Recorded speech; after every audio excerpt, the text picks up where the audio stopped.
बिस्मिल्लाहिर्रहमानिर्रहीम। अस्सलाम वालेकुम मेरे यूट्यूब बहन भाइयों, मैं खैरियत से हूँ। आई होप आप भी खैरियत से होंगे।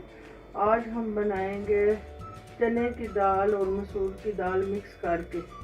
ये बहुत ही मज़ेदार बनती है। जब भी घर में कोई और चीज़ ना हो तो जल्दी जल्दी मैं ये बना लेती हूँ। बहुत ही मज़ेदार बनती है।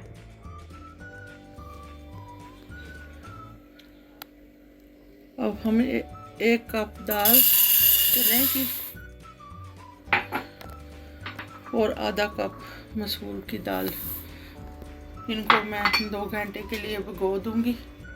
अब मैं नीम गर्म पानी इसमें डाल के 2 घंटे के लिए भिगो दूंगी ताकि दाल अच्छी तरह भीग जाए। हमारी दाल बहुत अच्छी तरह भीग गई है। 2 घंटे इसे मैंने भिगोए रखा है। अब मैं कुकर में पानी डालूंगी।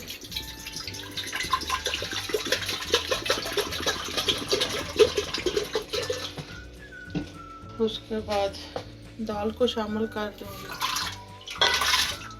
दाल को मैंने अच्छी तरह वॉश करके रखा हुआ है। 2-3 दफ़ा मैंने इसे धो लिया अच्छी तरह। 1 टीस्पून साल्ट शामिल करेंगे, 1 टीस्पून रेड चिल्ली, 1/2 टीस्पून हल्दी, 2 टीस्पून खुश्क धनिया और ज़ीरा। अब इसमें लहसुन अदरक का पेस्ट और प्याज सारी चीज़ें शामिल करके अब सारी चीज़ें डाल के अच्छी तरह ला लूँगी। और इसकी एक ख़ास टिप है कि इसमें थोड़ा सा 2 चम्मच ऑयल शामिल कर दें, तो जब दाल उबलेगी ना फिर ऊपर नहीं जाएगी।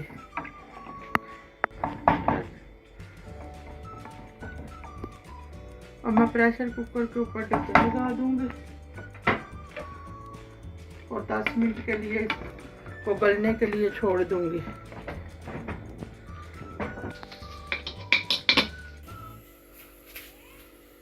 अब हम वेट उतार के देखेंगे कि हमारी दाल गली है या नहीं।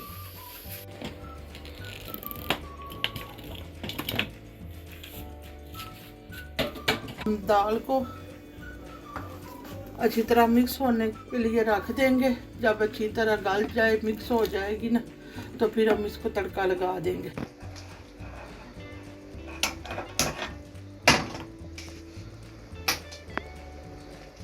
अब प्याज, मैंने एक छोटा सा प्याज इसमें शामिल किया है और 3 चम्मच मैं इसमें ऑयल शामिल करूंगी।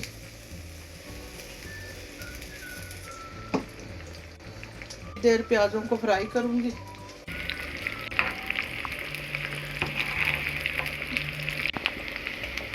अब 8-10 जवे लहसुन के शामिल कर दूंगी और इन्हें हल्का ब्राउन कर लेंगे।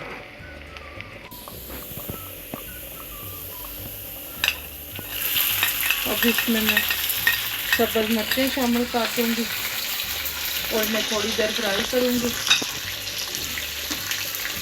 अब इसमें टमाटर पेस्ट शामिल कर दूंगी थोड़ी सी।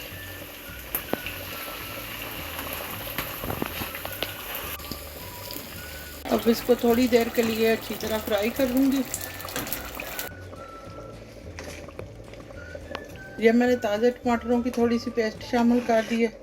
अब इन्हें अच्छी तरह मैं फ्राई कर लूँगी और उसके बाद दाल में शामिल करूँगी।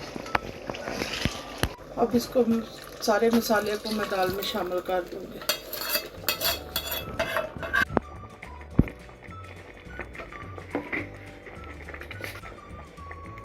½ टीस्पून में कसूरी मेथी शामिल कर दूँगी। अब हमारी दाल तैयार हो गई है। अब हम आपको डिश आउट करके दिखाएंगे। अब हमारी चने की दाल और मसूर दाल तैयार हो गई है। अगर आपको मेरी रेसिपी पसंद आए तो मेरे चैनल को सब्सक्राइब करें और वीडियो को लाइक करें। दुआओं में याद रखें। अल्लाह हाफिज़।